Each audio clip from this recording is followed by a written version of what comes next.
Good morning मेरे प्यारे बच्चों। मैं सुरेश सिंह राजपूत राम अभ्यास एकेडमी आप सभी लोगों का स्वागत करता हूं। तो मेरे प्यारे बच्चों, आज हम स्टार्ट करने जा रहे हैं क्लास 10 साइंस, जिसका पहला चैप्टर है केमिकल रिएक्शन एंड इक्वेशन। इसको हिंदी में कहते हैं रासायनिक अभिक्रिया एवं समीकरण। तो बच्चों, आप साइंस सब्जेक्ट पढ़ते हैं तो अभी आप 9th क्लास में 10th क्लास में जो साइंस पढ़ रहे हैं उसमें 3 सब्जेक्ट इंक्लूडेड हैं। पहला है फिजिक्स, दूसरा है केमिस्ट्री और तीसरा है बायोलॉजी। यानी कि कुछ पोर्शन आप फिजिक्स से संबंधित पढ़ते हैं, कुछ चैप्टर जिनका संबंध फिजिक्स से होता है, कुछ चैप्टर ऐसे होते हैं जिनका संबंध केमिस्ट्री से होता है और कुछ चैप्टर ऐसे होते हैं जिनका संबंध बायोलॉजी से होता है। अब ये फिजिक्स, केमिस्ट्री, बायोलॉजी ये सब क्या होता है ये आप 9th क्लास में पढ़ चुके हैं। और अगर आपको इनके बारे में नॉलेज नहीं है, नहीं मालूम है कि फिजिक्स, केमिस्ट्री, बायोलॉजी ये सब क्या होता है, तो फिर हम आपको जो है ना या तो अगले किसी वीडियो कोई एक ऐसा स्पेशल वीडियो बना देंगे जिसमें आपको इनके सब के बारे में नॉलेज दिया जाएगा या दे देंगे, और या फिर आप हमारे पर्सनल मोबाइल नंबर पर कॉल करके पूछ सकते हैं।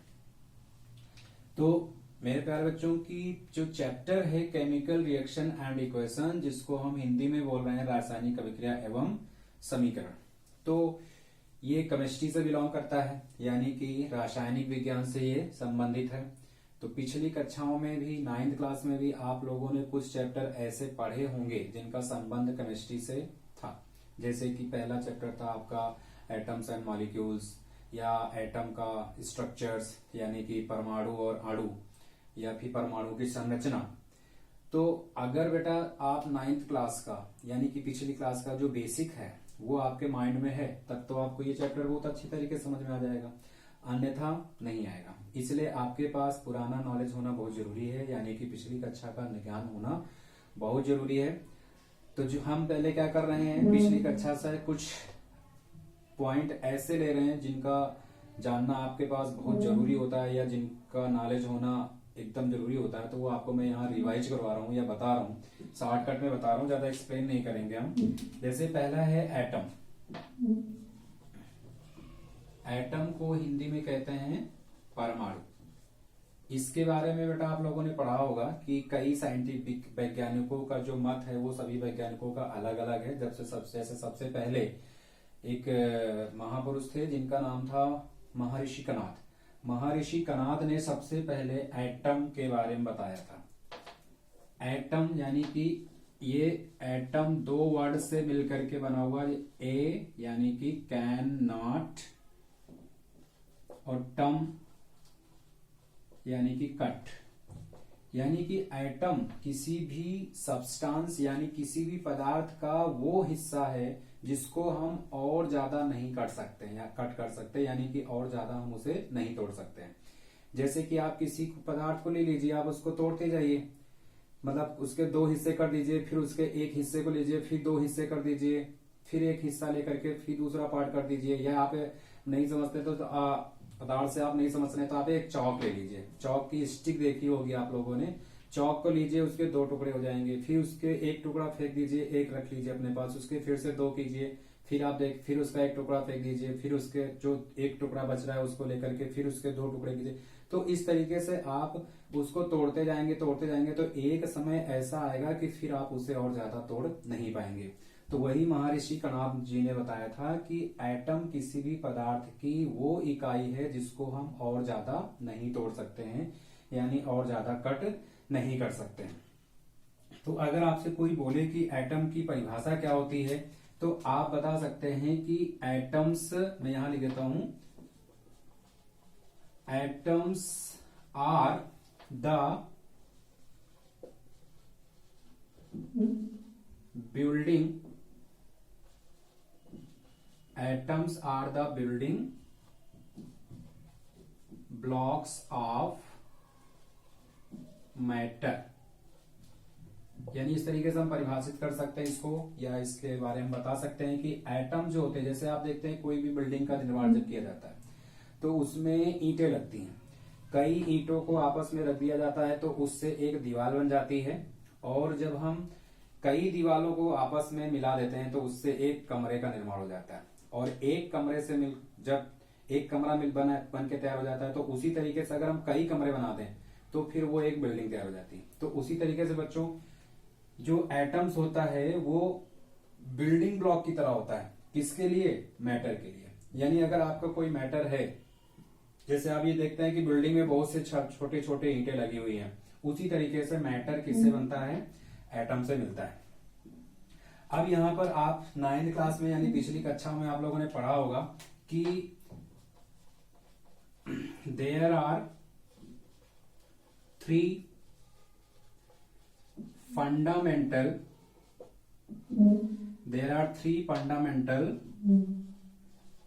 particles of atom। यानी कि हमारा जो एटम होता है वो 3 फंडामेंटल पार्टिकल से मिलकर के बनता है। पहला पार्टिकल है प्रोटॉन, दूसरा है न्यूट्रॉन और तीसरा है इलेक्ट्रॉन। ये सब पिछली कक्षाओं में बच्चों आप लोग पढ़ चुके हो, कोई नई चीज नहीं है आपके लिए। ये प्रोटॉन जो है ये कहाँ पाया जाता है? अगर हम किसी एटम की संरचना के बारे में देखें तो उसमें एक न्यूक्लियस होता है और एटम के चारों ओर यानी न्यूक्लियस जो होता है, न्यूक्लियस के चारों ओर कुछ खाली स्थान होता है, रिक्त इम्पटी स्पेस होता है। उसी इम्पटी स्पेस में इलेक्ट्रॉन घूमते रहते हैं। तो ये जो न्यूक्लियस है, न्यूक्लियस में न्यूट्रॉन होता है और प्रोटॉन होता है और इलेक्ट्रॉन इसके चारों ओर घूमता रहता है। ठीक है बेटा, तो ये हो गया एटम के बारे में। अब हम आपको मॉलिक्यूल्स के बारे में बता रहे हैं। मैं इसको रफ कर देता हूं, अगर आपको इसे नोट करना है तो वीडियो पॉज करके आप नोट डाउन कर सकते हैं। मॉलिक्यूल्स, द स्मॉलेस्ट मॉलिक्यूल को हम डिफाइन कर लेते हैं। मॉलिक्यूल, इसको बेटा हिंदी में कहते हैं अणु। यानी कि अणु क्या होता है? तो एक ही प्रकार के परमाणुओं से मिलने पर जो संरचना बनती है, यानी एक ही परमाणु को अगर आपस में मिला दिया जाए तो उनके मिलने से जो संरचना तैयार होती है या जो सब्सटेंस तैयार होता है उस सब्सटेंस को हम कहते हैं मॉलिक्यूल। या भी बेटा हम इसको इस तरीके से डिफाइन कर सकते हैं कि द स्मॉलेस्ट इंटिटी का मतलब होता है तत्व, of compound, the smallest entity of compound is called molecule.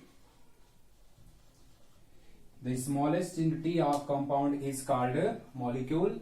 यानी कि आप लोगों ने पहले की जो आप क्लासेस पढ़ चुके हैं उसमें मिक्सचर एंड कंपाउंड के बारे में पढ़ा होगा। तो कंपाउंड क्या होता है? स्मॉलेस्ट एंटिटी या तत्वों से मिलकर के बना होता है, उसको हम मॉलिक्यूल कहते हैं। या मतलब स्पेशली अगर देखा जाए तो कंपाउंड बना होता है मॉलिक्यूल से, और मॉलिक्यूल किसको कहते हैं? जो स्मॉलेस्ट एंटिटी है उससे जो है ना, उसे हम मॉलिक्यूल कहते हैं। अब बेटा हम मैटर को डिफाइन कर देते हैं कि मैटर क्या होता है।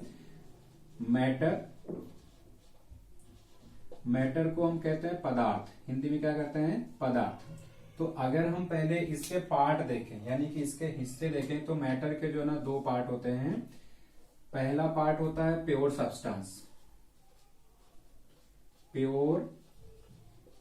सब्सटेंस और दूसरा पार्ट होता है मिक्सचर। दूसरा पार्ट क्या होता है? मिक्सचर। अब अगर ये प्योर सब्सटेंस को हम देखें तो हम इसको भी 2 प्रकार से क्लासिफाइड कर सकते हैं, यानी कि 2 टाइप से क्लासिफाइड कर सकते हैं। इसका जो पहला टाइप है वो है एलिमेंट। इसको हिंदी में कहते हैं तत्व। ठीक है बेटा। और दूसरा है कंपाउंड। दूसरा क्या है? कंपाउंड, जिसको हम हिंदी में कहते हैं यौगिक। ठीक है। तो यहां पर हम पहले एलिमेंट को परिभाषित कर देते हैं। तो देखिए, that are made up only one type of atoms। यानी कि एलिमेंट वो सब्सटेंस होते हैं, वो प्योर सब्सटेंस होते हैं जो केवल एक ही टाइप के एटम से मिलकर के बनते हैं। अगर हमें इसका एग्जांपल देखना है तो आप देख सकते हैं एग्जांपल, जैसे बच्चों H2 हाइड्रोजन गैस। अब इसमें हाइड्रोजन और हाइड्रोजन के दो एटम मिले हुए हैं। इसी तरीके से ऑक्सीजन गैस O2 यानी कि ऑक्सीजन और ऑक्सीजन का दो एटम। इसी तरीके से आप N2 लिख सकते हैं यानी नाइट्रोजन के दो एटम। अब यहां देखो S8 यानी यहां पर सल्फर के 8 एटम मिले हुए हैं। इसी तरीके से P4 फास्फोरस के 4 एटम मिले हुए हैं। ठीक है, ये सभी एलिमेंट का एग्जांपल है। ठीक है, कुछ एलिमेंट ऐसे होते हैं जो सिंगल परमाणु से भी बनते हैं यानी सिंगल एटम से भी बनते हैं। जैसे हम आयरन ले लें, Fe, Au, gold, Ag, silver, Pt, platinum, etc। ठीक है, तो इस तरीके से बहुत सारे एलिमेंट के एग्जांपल्स हैं। अब हम बात करते हैं किसकी, कंपाउंड की।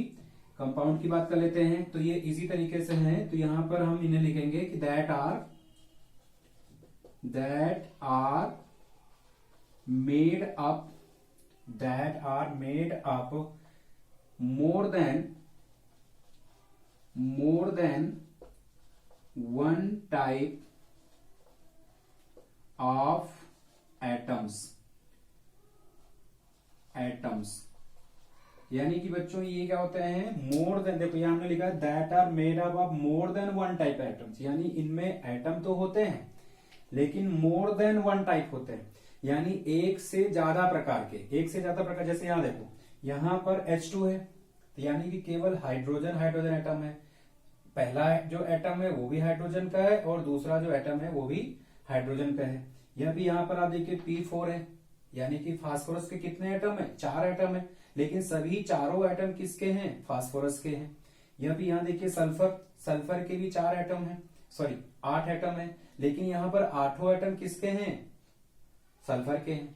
अब हम यहां पर देखते हैं कंपाउंड में, इसमें एटम तो मिलेंगे लेकिन मोर देन वन टाइप एटम, इसका मतलब है कि एक से ज्यादा प्रकार के एटम। जैसे एग्जांपल अगर आप देखिए इसका, तो इसका एग्जांपल लेते हैं। जैसे पहला एग्जांपल ले लेते हैं H2O। अब इसमें देखिए हाइड्रोजन के एटम है और ऑक्सीजन के एटम है, हाइड्रोजन के 2 एटम है और ऑक्सीजन का 1 एटम है। इसी तरीके से और भी हम देख सकते हैं, जैसे C6H12O6। बच्चों ये ग्लूकोज का फार्मूला है यानी ग्लूकोज का मॉलिक्यूलर फार्मूला है। इसमें देखिए कार्बन का 6 एटम है, हाइड्रोजन के 12 एटम है और ऑक्सीजन के 6 एटम है। तो इस तरीके से यानी कि जब मोर देन वन टाइप एटम्स मिलते हैं तो उससे जो बनने वाला सब्सटेंस है उसको हम क्या कहते हैं, कंपाउंड कहते हैं। अब हम बात करते हैं मिक्सचर की। किसकी, मिक्सचर की। तो मिक्सचर को भी ना बच्चों 2 प्रकार से समझा जा सकता है, यानी कि 2 टाइप से इसको क्लासिफाई किया गया है। सबसे पहला है होमोजीनियस मिक्सचर, और दूसरा होता है हेट्रोजीनियस मिक्सचर। इसको हिंदी में कहते हैं विषमांगी मिश्रण, इसको कहते हैं समांगी मिश्रण। ठीक है बच्चों, ये जो हेट्रोजीनियस मिक्सचर है इसको हिंदी में कहा जाता है समांगी मिश्रण, और ये जो होमोजीनियस मिक्सचर को हम कहते हैं समांगी मिश्रण और हेट्रोजीनियस मिक्सचर को हम कहते हैं विषमांगी मिश्रण।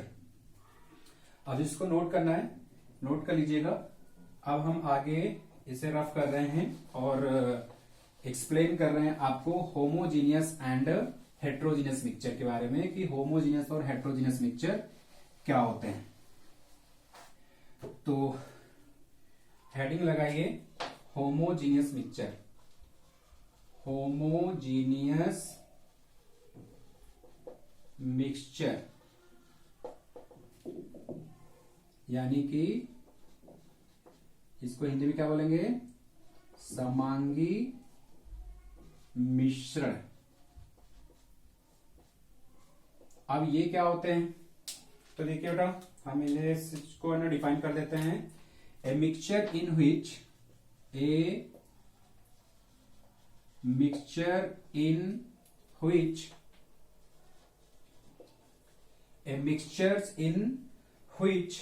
more than one type of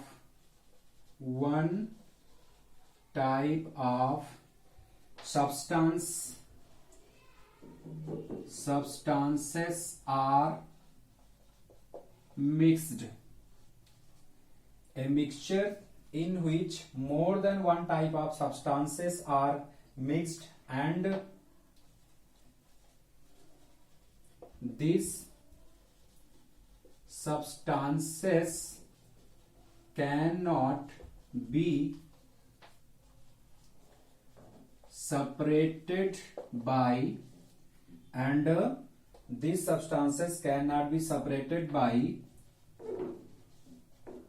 physical separation. बच्चों, होमोजीनियस मिक्सचर यानी कि समांगी मिश्रण वह मिश्रण होता है जिसमें हम एक से ज्यादा प्रकार के पदार्थों को मिक्स कर देते हैं, लेकिन उन पदार्थों को अगर हम सेपरेट करना चाहें यानी कि अलग करना चाहें तो फिर जो फिजिकल सेपरेशन होता है यानी कि किसी भी पदार्थ को एक पदार्थ से दूसरे पदार्थ को अलग करने के लिए जो भौतिक विधियां होती हैं, जैसे कि बीन करके अलग करना यानी कि चुन लेना, उनको छान लेना। जैसे आप लोगों ने देखा होगा कि चाय जब हम छानते हैं तो उसमें छन्नी का प्रयोग करते हैं, तो छान लेना। और भी कई विधियां हैं, आप पिछली क्लास में पढ़ चुके हैं। तो इन सारी फिजिकल विधियों के द्वारा हम उनको अलग नहीं कर सकते हैं। इसका एग्जाम्पल, ढेर सारे एग्जाम्पल है जो आप अपने दैनिक जीवन में ऑब्जर्व करते रहते हैं यानी कि देखते रहते हैं। जैसे NaCl और वाटर यानी कि नमक और पानी। ठीक है, आपने देखा होगा कि नमक को अगर हम पानी में मिला दें तो फिर उसको जो भौतिक विधियां हैं अलग करने की यानी पदार्थों को अलग करने की जो भौतिक विधियां यानी कि जो फिजिकल सेपरेशन मेथड्स हैं उनके द्वारा हम उन्हें अलग नहीं कर सकते। इसी तरीके से C12H22O11 यानी कि ये शक्कर का फार्मूला है, शुगर। इसमें हम पानी मिला दें या पानी में हम शुगर मिला दें तो उसको भी हम इन विधियों के द्वारा अलग नहीं कर सकते हैं। इसी तरीके से आप ग्लूकोज ले लीजिए, C6H12O6 और प्लस H2O। ठीक है, तो इन्हें भी हम अलग नहीं कर सकते हैं। इसका मतलब, कहने का मतलब बच्चों सीधा साफ है, सीधा सिंपल सा है कि ऐसा मिक्सचर जिसमें मिले हुए सब्सटेंस को हम भौतिक विधि यानी फिजिकल सेपरेशन द्वारा जो है हम अलग नहीं कर सकते हैं, उन्हें हम कहते हैं होमोजीनियस मिक्सचर यानी कि समांगी मिश्रण। मतलब जैसे या फिर आप यूं भी कह सकते हैं कि जो पदार्थ पूरी तरीके से एक दूसरे में घुल जाएं, उनको हम अपनी नेक्ड आई से नहीं देख सके। क्लियर है? अब इसके बाद हम देखते हैं हेट्रोजीनियस मिक्सचर, जिसको हम क्या कहेंगे, विषमांगी मिश्रण हिंदी में। ठीक है बेटा, तो इसको भी हम इसी तरीके से परिभाषित कर लेते हैं। सेम टू सेम परिभाषा होगी, सिर्फ उसमें कैन बी सेपरेटेड आ जाएगा, यानी कि a mixture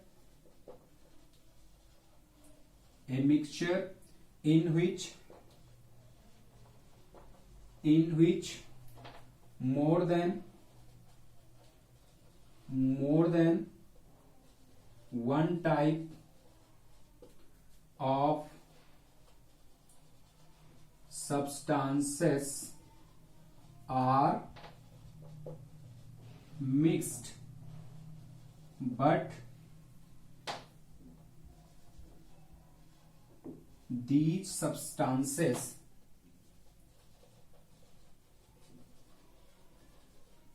can be separated by physical separation method। यानी बच्चों कि इसमें क्या होगा, इसमें भी एक या एक से ज्यादा पदार्थों को आपस में मिलाया जाएगा, लेकिन हम उनको अगर अलग करना चाहें तो फिजिकल सेपरेशन मेथड का इस्तेमाल करके हम उनको अलग कर सकते हैं। जैसे इसका एग्जांपल है सैंड यानी कि बालू प्लस H2O। आप पानी में बालू मिला दीजिए यानी रेत को मिला दीजिए, ठीक है। इसी तरीके से सोयल प्लस H2O यानी कि पानी में आप मिट्टी मिला दीजिए। या फिर आपने चाक देखा होगा, उसका मॉलिक्यूलर फार्मूला होता है CaCO3 प्लस H2O। ये कुछ ऐसे एग्जाम्पल्स हैं जो आप अपने दैनिक जीवन में डेली इनका अनुभव करते रहते हैं। आपने देखा होगा पानी में अगर हम रेत मिला दें तो हम उसको छान करके अलग कर सकते हैं। इसी तरीके से H2O जल में जब हम शोयल को मिला दें यानी कि मिट्टी को मिला दें तो उसे भी छान के अलग किया जा सकता है। या पानी में आप चौक मिला दीजिए, और भी ढेर सारे एग्जाम्पल है। तो बच्चों ये कुछ जो है ऐसा मैटर हो गया, यानी कि ऐसा सिलेबस हो गया जो आपका बेसिक कवर करता है, यानी कि पिछली क्लास से संबंधित है। अब हम रियल में स्टार्ट करने जा रहे हैं केमिकल रिएक्शन एंड इक्वेशन। तो आप लोग सतर्क हो जाइए, ध्यान से देखिए कि क्या होता है केमिकल रिएक्शन एंड इक्वेशन, यानी कि रासायनिक अभिक्रिया एवं समीकरण किसे कहते हैं या क्या होता है। तो इसमें सबसे पहला जो टॉपिक है वो वही है केमिकल रिएक्शन। क्या है बच्चों? केमिकल रिएक्शन यानी कि रासायनिक अभिक्रिया। यानी कि बच्चों सबसे पहले हमें यह जानना है कि रासायनिक अभिक्रिया क्या होती है।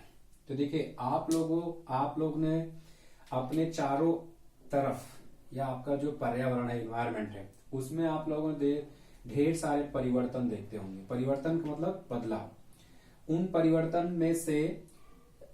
परिवर्तनों में से कुछ फिजिकल परिवर्तन होते हैं यानी फिजिकल चेंज होते हैं, और कुछ केमिकल चेंज होते हैं जिसको हम भौतिक परिवर्तन और रासायनिक परिवर्तन के नाम से जानते हैं।